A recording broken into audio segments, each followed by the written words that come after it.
Hi sisters, it's me again. After yesterday's workshops, I had a lot of thoughts and had some feedback from people, and I just wanted to maybe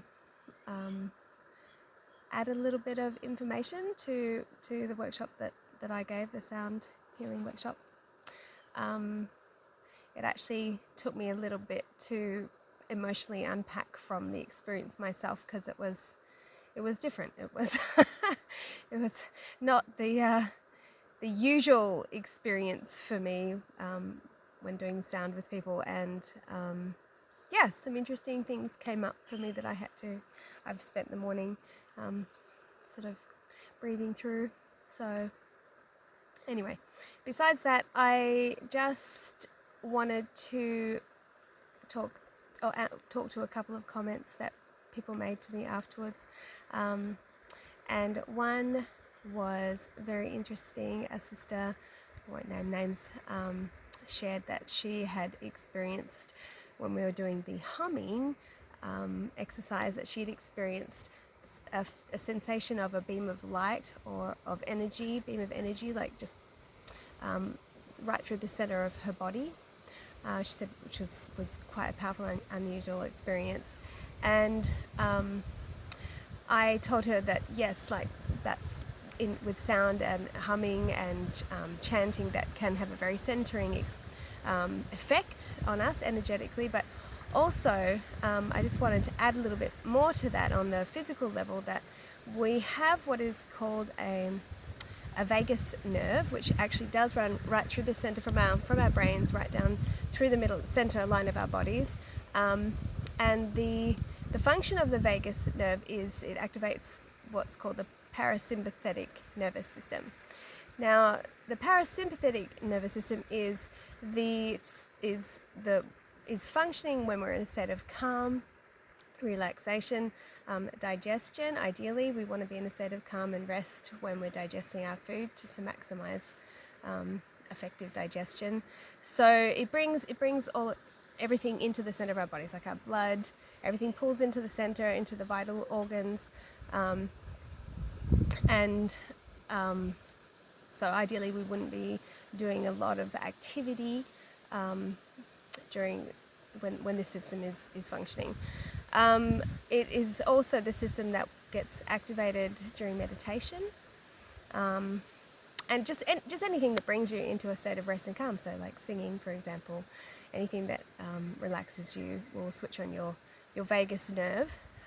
The body will also try and stimulate the vagus nerve if you're in a state, if the opposite is a state of fight or flight, that system is called the sympathetic system, which channels it stimulates everything into a state of activity. So it puts blood into the muscles, turns off digestion, takes everything from the center out into the periphery, so that we've got energy to get things done, or to run if we need to move quickly, and at a state of heightened activity. Now, of course, this is extremely useful for situations when we need to be in a state of heightened activity. But unfortunately, in our Western culture, we tend to spend most of our time in that heightened state of activity and busyness and mental busyness and physical activity, which is we were never designed to actually be in that state for long periods. It's like an emergency state. It's a short-term state, but if you're in it for a really long time, it is really, really taxing on your body. So and your mind, and everything suffers if you're in a state of sympathetic activation all the time. So doing activities to bring the vagus, switch the vagus nerve on and activate the parasympathetic nervous system is really vital for health and healing. Interestingly, there is a yogic exercise which is called alternate nostril breathing, because when you breathe through your left nostril, and it looks like my right on the video, but I switched around. When you breathe in through your left nostril, it actually activates the vagus nerve. So there's a practice in yogic schools where they they breathe in through their left nostril and out through their right, and sometimes they'll switch sides so that there's balance in your body. So I just find it really interesting that over the last sort of however many years since I've been sort of learning about this stuff, that I notice that quite often my right nostril just automatically will block up. And so I when that happens, I know that means that I'm a little bit heightened. You may be experiencing a little bit of stress. Sometimes you're not even conscious of stress states when they're actually active in your system. And my body's trying to force me to breathe through my left nostril so that it will bring my stress level down and activate my vagus. That's my dog, Harmony. Wants me to throw the ball. Not right now, darling. Not right now. I'm at my favourite place in the whole world. I call it my Shiloh. I'll just show you if you can see that. It's across the road from where we live. Anyway, so now balance my phone. Okay, how many? Not right now. Okay, I'm just going to throw the ball really fast. Okay, so as an addendum to all of that, I have a lot of other things that I wanted to share, but I was going to put an invitation out because I think quite a few people approached me afterwards saying that they would really love another opportunity to do some toning and some sound work, and I would love to do that for anyone who's interested. So I'm thinking maybe we could organise maybe once a month, get together, maybe somewhere central. I'm really south. I live south of Nannup. I don't know if people know where that is, but it was a 3-hour drive for us to get to Mantry, for the workshops. So maybe somewhere like a bit more central, like Bunbury or something. We could all, those who are interested, wanted to come together.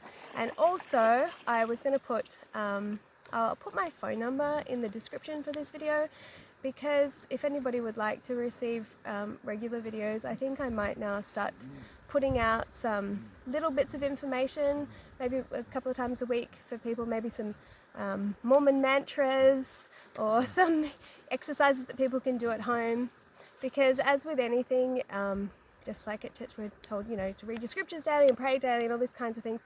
If we can incorporate sound healing and meditational practices into as like a daily practice, it can have a much more beneficial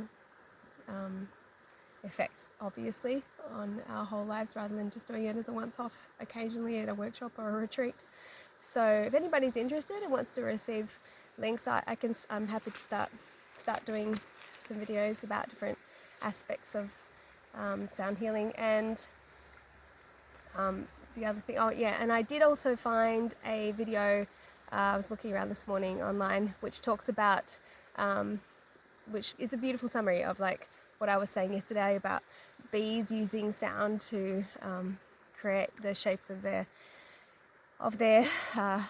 wax in their hives, and sound just in general as a creative instrument, and being used as a tool for treating things like cancer and so forth. It's not too long a video, so I'll add the link in the description for that video as well. It's really worth a watch. It's a really great summary if you're new to the idea and the principles of sound healing.